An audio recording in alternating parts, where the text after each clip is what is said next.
Police, firefighters, EMS. What's the strangest, scariest call you've been on? I was once woken up around 5 a.m. to the call of a one-vehicle MVA, car versus tree, with injury. I arrived to find that a man driving a car had driven it head-on into a tree at an estimated 120 to 140 miles per hour. The car had disintegrated on impact, scattering both human remains and car parts into a hayfield beyond it. When I say disintegrated, that's what I mean. Car was utterly obliterated. We did not know how many people were in the car when it hit the tree, or if any of them had survived. Miracles do happen occasionally, I've seen it myself. So our department was tasked with searching the hayfield inch by inch to find anyone living or dead. I'll set the scene for you. It's early morning. The sun is just coming up. We're shoulder to shoulder in a hayfield, hay up to our knees, walking a grid pattern and stopping when we encounter car parts or human remains, the latter of which we marked for disposal in hazmat bags. And then we found the first DVD, then the second, then the third. The man who had wrecked was a porn reseller, who had a trunk absolutely positively full of bootleg porn DVDs. There were thousands scattered in the field, so as we walked this field at 6 a.m., marking human remains and avoiding car parts, searching in vain for any survivors, we were walking through piles of porn DVDs. Thousands of porn DVDs, of all titles, sharp varieties. We eventually determined only our ill-fated driver was in the vehicle. All the remains we had marked, we came back and placed in hazmat bags. A few of the largest pieces of car remaining were put onto a trailer, and we left.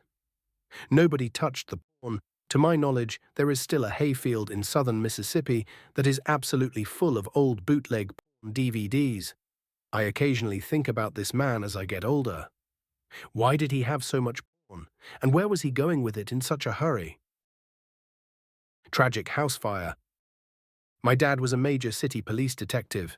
He was driving with his partner on midnights when they saw smoke and fire coming from a house. They call it in and beat the FD there. They hear screaming and crying coming from the upstairs windows, but being a rough area, the windows have bars in them. They went to enter the house to run up the stairs, but the flames and smoke were too much. Everyone in the house died, including small kids. Dad gets home in the AM, and my bedroom was right off the kitchen. It was cool because you'd get to hear conversations if you were bored. Dad starts crying while talking to my ma, saying how he tried everything he could to get in.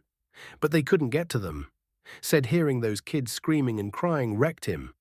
Never heard or saw him cry before. He dealt with a lot of gallows humor on the job when telling me stories, but nothing to joke around there. Another bad house fire. We had a call to a fire at my friend's house, completely engulfed. We arrived on scene to find my friend's older sister screaming, "She's still in there." Since I knew the family, I knew she just had a baby. Nobody else in the family was there. I ran up to her and asked if her baby was still inside. She said she was still in there, but because the fire was started on the bedroom side of the house, she couldn't get to the baby's room to save her. My department is not interior attack. We do not enter homes, we simply suppress the fire from outside. Right as I was about to run inside to save that baby, I heard a scream of relief. I turned around to see my friend and her sisters with the baby running towards the house from up the street.